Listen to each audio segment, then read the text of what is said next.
¿Qué tal? Bienvenidos. Pregúntale, Ricardo Alemán te responde. Ya sabe, este es un espacio de fin de semana, un espacio del género periodístico de entrevista, un espacio en donde usted tiene la sartén por el mango. Usted le pregunta y Ricardo Alemán le responde. 10 preguntas, 10 respuestas.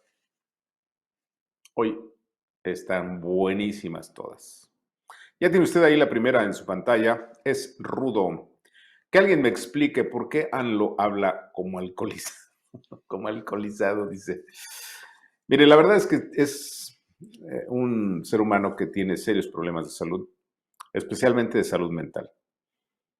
Eso lo han dicho ya varios especialistas, conocedores del tema, y pues sí, el tema es ese, que el señor López tiene un serio problema mental. No lo vamos a saber porque han escondido pues la realidad. Acuérdese que al principio del sexenio se comprometió públicamente a dar a conocer su estado de salud físico y mental. ¿Y qué cree? Pasaron 30 y casi 35 meses y no sabemos. Asunto grave. Johnny Rocks es la segunda, ya la tiene usted en su pantalla. ¿Cuáles serán las consecuencias futuras e inmediatas a nuestro país por violaciones al TEMEC gracias a la política rancia y autoritaria de Bartlett, de López, perdón, de Bartlett Cacas? Sí, la alianza, la dupla Bartlett López. Bueno, mire, son muchas las consecuencias. Puede haber eh, multas, puede haber sanciones, puede haber eh, imposición de pues aranceles y se puede llegar al extremo, que no es descartable, de que incluso se prohíban las remesas. De ese tamaño está el tema, ¿eh? Pero mire, ya se empezó a doblar un poco López, empezó a darse cuenta que es una estupidez y yo espero que la cordura al final de cuentas pues llegue y no lleguemos, no, pues estemos en un extremo en el que las cosas se vayan a mayores. Tiene la número 3 ahí, Ayali Salazar. La pobreza franciscana también incluye a sus tribagos. Mira, esto de la pobreza es la destrucción del Estado. A ver, López Obrador lo que está haciendo es destruir el Estado, es creando caos. Esto es típico de los dictadores, ¿sí? Crear un gran caos, crear hambruna, crear etcétera, para que luego la gente le diga, quédate para que resuelvas. Típico de los dictadores. Entonces, pues no nos creemos, no debemos creernos este cuento y por supuesto que no se va a ocupar de su familia se está enriqueciendo robándose todo lo que puede. La número 4, Luis Calcaneo. ¿Y dónde va a parar este decomiso? Me supongo que es el decomiso de la cocaína de 1.4 toneladas. Mire, supuestamente en esos casos la Fiscalía General de la República la decomisa, la retiene y luego la quema. Pero en este gobierno donde son tranzas y ratas, pues se la van a meter, punto. La van a vender, etcétera. Son unas ratas. Yo no les confío absolutamente nada. La número 5, Corina 677, defender el peso como un perro, López Portillo. Mire, esta frase de López Portillo a mí me tocó, yo ya trabajaba como reportero cuando esta frase la dio en el último informe, en el penúltimo informe de gobierno. Y bueno, antes de que anunciara la privatización de la banca, etcétera, la estatización de la banca, etcétera. Es típico de los populistas. ¿Se acuerdan cuando también lloró el López Portillo? López Obrador también ha llorado, etcétera. Ya cuando están en la ruina, así en el piso, entonces se victimizan para que la gente los perdone, para que la gente diga, ay, pobre hombre, cómo sufre. Es parte de los juegos de los dictadores.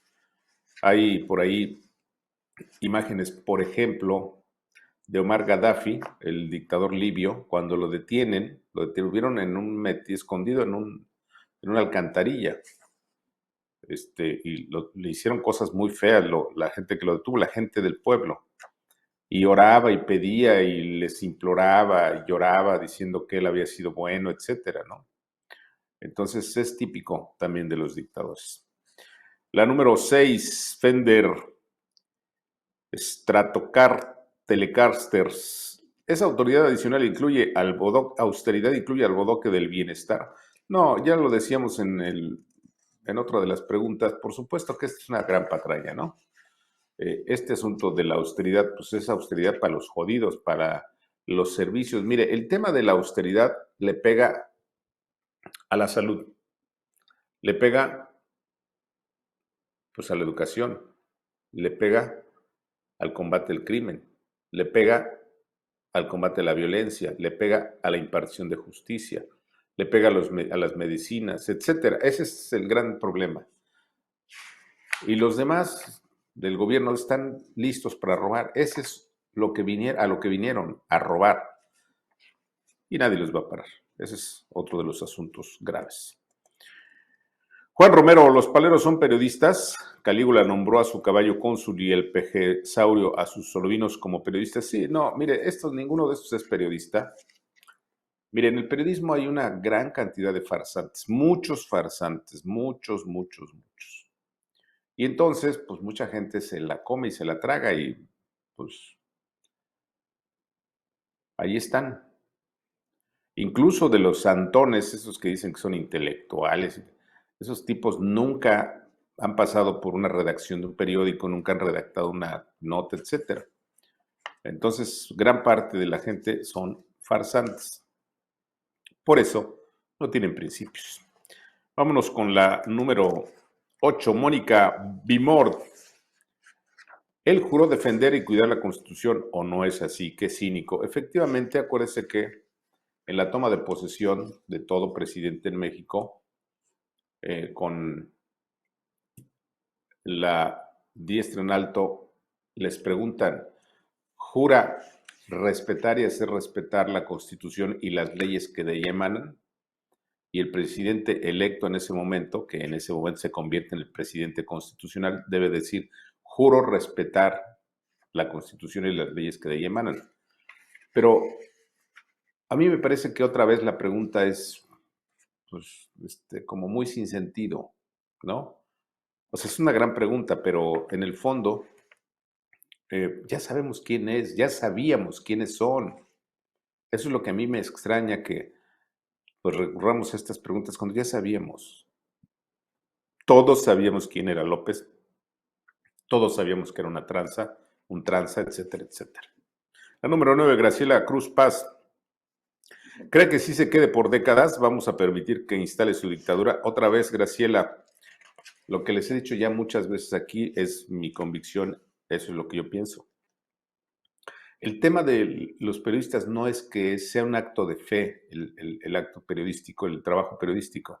Usted me dice, ¿cree que se quede? No, yo no puedo creer si se va a quedar o no. Lo que yo veo, porque ese es mi trabajo es observar y decirle lo que estoy viendo y cómo se está produciendo, cómo está evolucionando. Lo que yo veo es que este señor tiene toda la intención de convertirse en dictador. ¿Sí? Hasta hoy va ganando la fuerza que tiene como dictador. Si vamos a ser capaces o no de contenerlo, esa es una cuestión que el tiempo no lo va a decir. Pero esto de creer, ¿usted cree que vaya a llover? Pues no. La política y el periodismo no son actos de fe. Se lo digo con todo respeto, por supuesto. Número 10, Genaro Muñoz Velázquez. ¿Qué se pone en riesgo la seguridad nacional si se detiene el Tren Maya? Esa es otra patraña. ¿Sí? Seguridad nacional, por ejemplo, el asunto de la escasez de agua. Ese es de seguridad nacional.